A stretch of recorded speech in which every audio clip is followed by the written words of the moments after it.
তারপরে কিছুক্ষণ পরে লাড়া করে যখন ফ্লেভার আসবে তখন একটু মশলা দিয়ে দিব।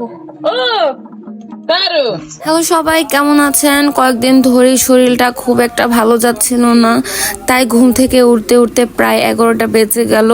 ঘুম থেকে উঠে দেখি আমার ছেলে আমার জন্য চা বানিয়ে নিয়ে এসেছে।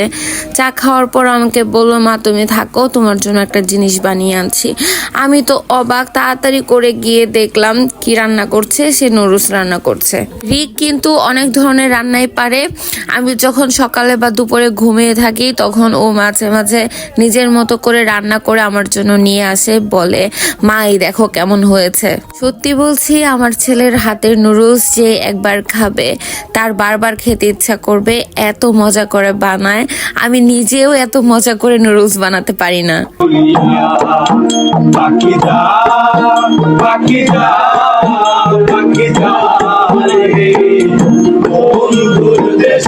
তো মা ছেলে মিলে বেশ মজা করে নুডলস খেয়ে নিলাম। এমন সময় মা বললো, বের হবি না, আজ তো নিমন্ত্রণ, বউ ভাত। আমি বললাম, ও হ্যাঁ, আজ তো বান্ধবীর ভাইয়ের বউ ভাত, একদম মনে ছিল না। তারপর তাড়াতাড়ি করে রেডি হয়ে নিলাম।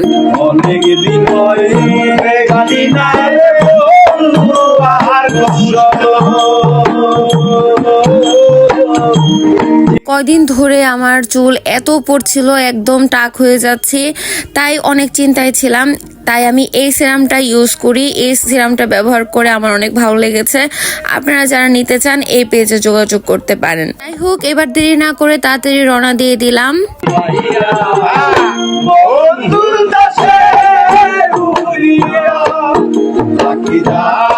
এই যে দেখুন, এই হচ্ছে বউ, একদম কিউট দেখতে, একদম পুতুল পুতুল লাগছিল।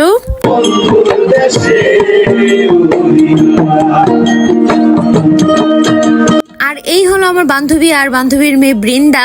বৃন্দা তো অনেক পাগল হয়ে গিয়েছিল, হাতের মধ্যে তার নাম লিখে দিতে হবে। আর তার এই পাগলামি দেখে আমার নিজের ছোটবেলার কথা মনে পড়ে গেল। আমিও ছোটবেলায় হাতের মধ্যে কলম দিয়ে নাম লেখার জন্য পাগল হয়ে যেতাম। স্মৃতি মনে পড়ে গেল। তারপর এই তো খেতে বসে গেলাম। অনুষ্ঠানের প্রত্যেকটা খাবারই কিন্তু বেশ মজা ছিল।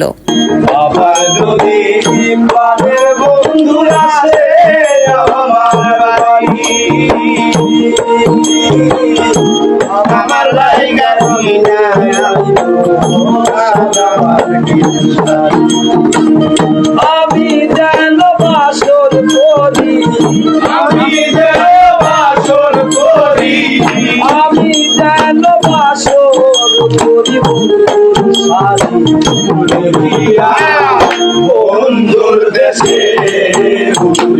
আর হ্যাঁ, কোনো অনুষ্ঠানে গিয়ে পান খাবো না সে কি হয় নাকি, তাই একটা পান বানিয়ে নিলাম। আর বৃন্দা বলছিল সেও পান খাবে।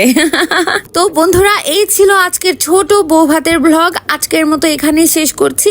ভিডিওটা ভালো লাগলে লাইক দিয়ে পাশে থাকবেন, আর আমার পেজটা ফলো করতে ভুলবেন না। আবার দেখা হবে নতুন কোনো ভিডিওতে। সবাই ভালো থাকবেন, সুস্থ থাকবেন। Tata, bye bye.